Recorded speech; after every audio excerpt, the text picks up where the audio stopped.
Greetings, free thinkers. Welcome to the Hoggcast. How are you doing today? I hope you're doing fine. I certainly am. Okay, what do we have for you on today's episode? We have for you one clip to watch. It is AOC. She's in the Capitol and she is doing her usual stick of making a complete fool of herself and saying she's going to speak for 1 minute. And for that 1 minute, she's going to say pretty much nothing.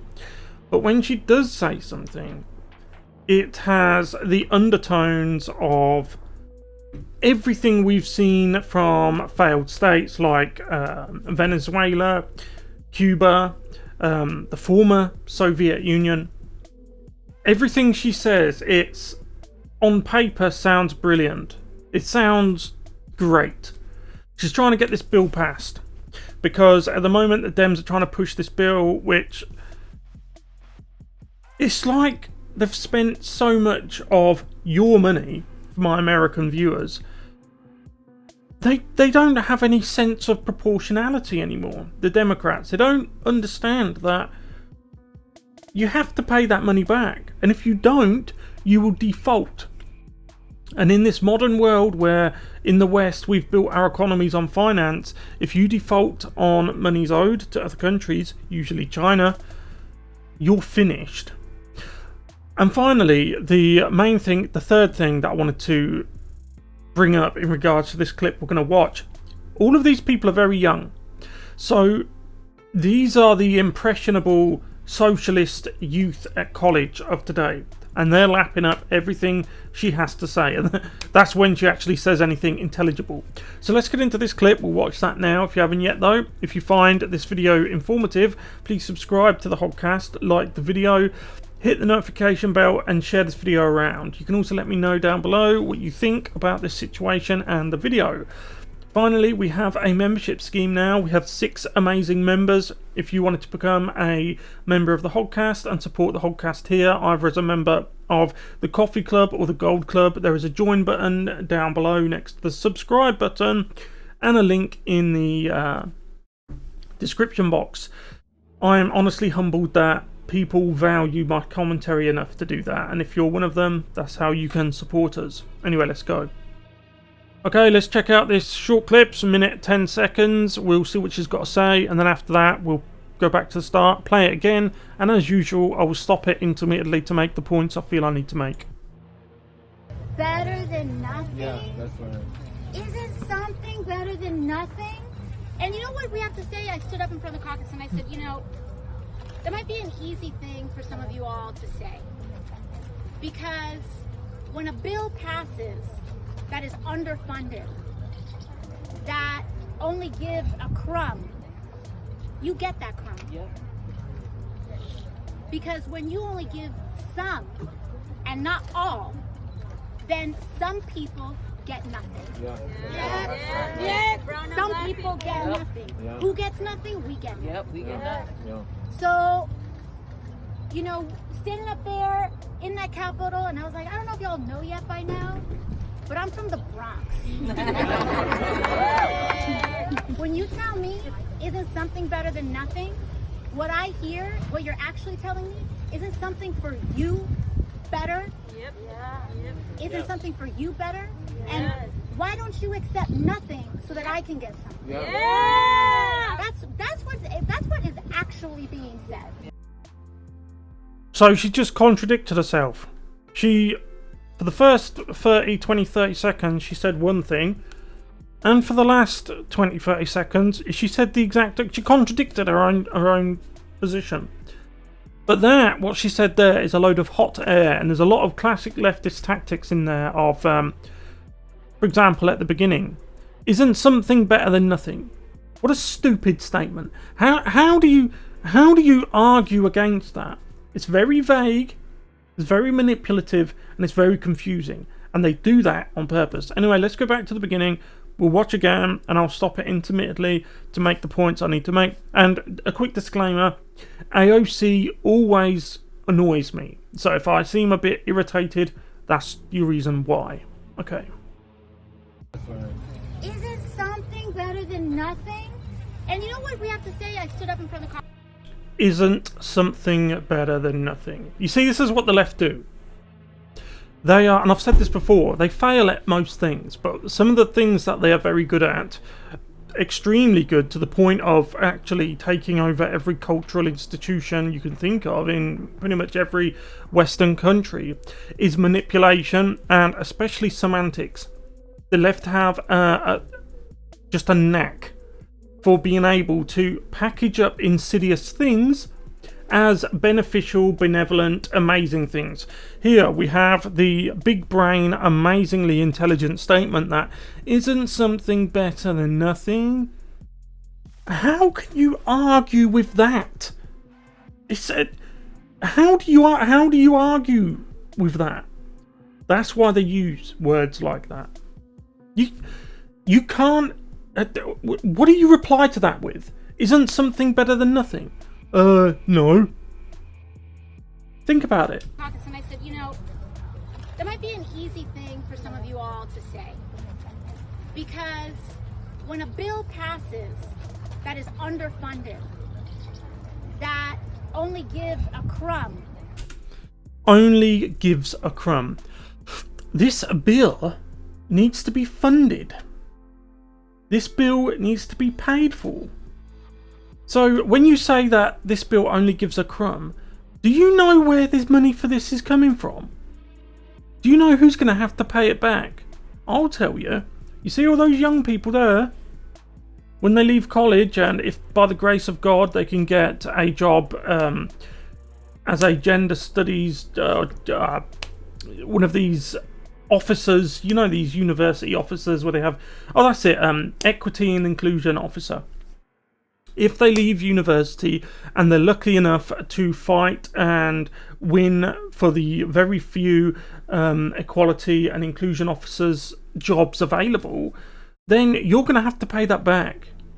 Okay? But also in the real world, the working class kids who go to trade schools, who actually go out and get a proper job, they're the ones who are going to really be paying it back. So what are you talking about? Only gives a crumb. They're giving you their future. The American people, the next generation of the American people, are giving you their future. They're sacrificing their future for your bill. A bill that includes such things, and I'm not joking, you can look this up if you don't believe me. By all means, you do not have to believe me. But there is a clause in this bill that includes tree equity. Tree equity, as in those big things made of wood that grow outside, very important things. Tree equity. What does that mean? See, this is what I mean about semantics and how the left are masters of manipulation. What does tree equity mean? It's vague. And why does it need billions of your taxpayers' money, your hard-earned dollars, to fund tree equity? They'd do it. You see, these young kids, they're all like, oh yeah, that's such a good idea. They're not paying taxes yet. But funnily enough, they're all for tree equity. You get that crumb. And you get that crumb. And they're happy about that. Why should you tolerate having a crumb out of a bill that was funded with your own money, with your own birthright, this bill, if it passes, and she obviously does want it to pass. Luckily, there is at least two sane Democrats that I know of who are trying to stand in the way of this bill. But your children will be, or should I say that you, if you support this bill and if the bill passes, you will be trading your birthright, your children's economic future, for tree equity. So why should you tolerate a crumb? Why should you be happy about that? And they're all nodding. AOC said, oh, and you get that crumb. You shouldn't have to have the crumb. You should have the whole damn pie. Because the pie is being funded with your money. Because when you only give some and not all, then some people get nothing. Yeah. If you only give some and not all, let that sink in. If you only give some and not all. AOC, Nancy Pelosi, are you giving all? Are you even giving a crumb? So you expect working class people to give all, and you give nothing, nothing at all. Your position has increased immeasurably since you got into office. Just like all Democrat politicians, you suddenly come into extreme wealth in a short amount of time. I very much doubt you pay the correct taxes on it. In fact, I would stake my own reputation on you not doing that. But of course, we're not going to have the mainstream media hold them accountable for it. Yeah. Some people get nothing. Yep. Who gets nothing? We get nothing. Yep, we get nothing. You have everything. What do you mean we get nothing? All of these people here are privileged. They're all college students. They're all AOC, and there's another one, look, from the squad. She's there. So these people are saying that they get nothing when they have more than you. Their wealth has been accrued from what yours is. They've taken from you. Yeah. So, standing up there in that Capitol, and I was like, I don't know if y'all know yet by now, but I'm from the Bronx.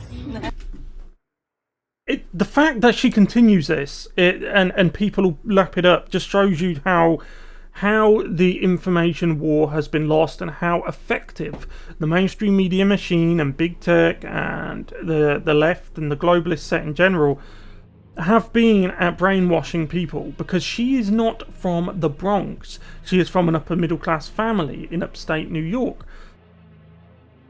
But people believe it. People still believe it. That she's from the Bronx, which she is not. I'm from England and I know that.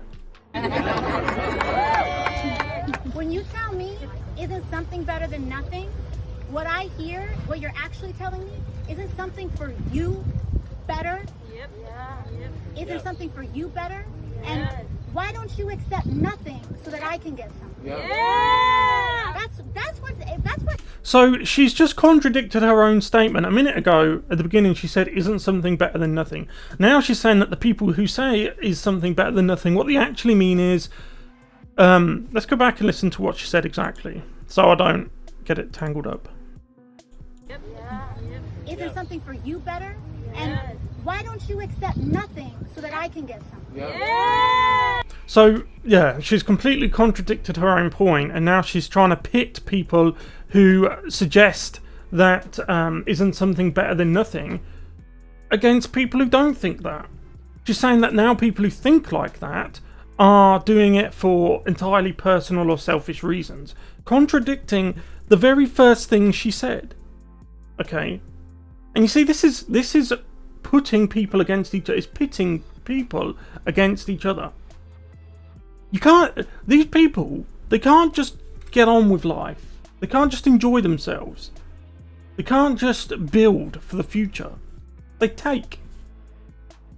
They think that the best way to build a future for themselves is to take from you. That's the only way they can do it, because you've built something. And they want it because they can't build it themselves. So they take it, which is what the left have always done. The left are very good at that. It's, again, one of the very few things they are good at, but make no mistake, they are experts at taking. And conservatives, meek, timid, oh, I've got a job, I don't want to get cancelled. Why do you think cancel culture came around? And why do you think conservatives... I know cancel culture's now being used against the left, and in my opinion, what goes around comes around. But the reason why cancel culture came into existence in the first place, and the reason why for many years the sole targets were conservatives, is because cancel culture was meant to be used as a weapon against conservatives. It was never meant to be used against their own. That's why you see so many of these people who have been cancelling people for ages. The Quartering does videos on this, and it's very good. How these people, they all of a sudden get all indignant because they've been cancelled. And as I said in my open, she has spoken for 1 minute and 10 seconds, and she hasn't really said much. For most of the video, it was either her lying about being from the Bronx, or her giving her vague statements or contradicting herself. But the underlying concern I have, she could, after saying all of that, she could say this: "Oh, McGlee, King Alexander the 15th died on the moon, hippos on the sun," and they would all just applaud. "Oh, yay!" She could say anything at all, gibberish, and they would because that is this young socialist mindset. It's just, she's a hero to them.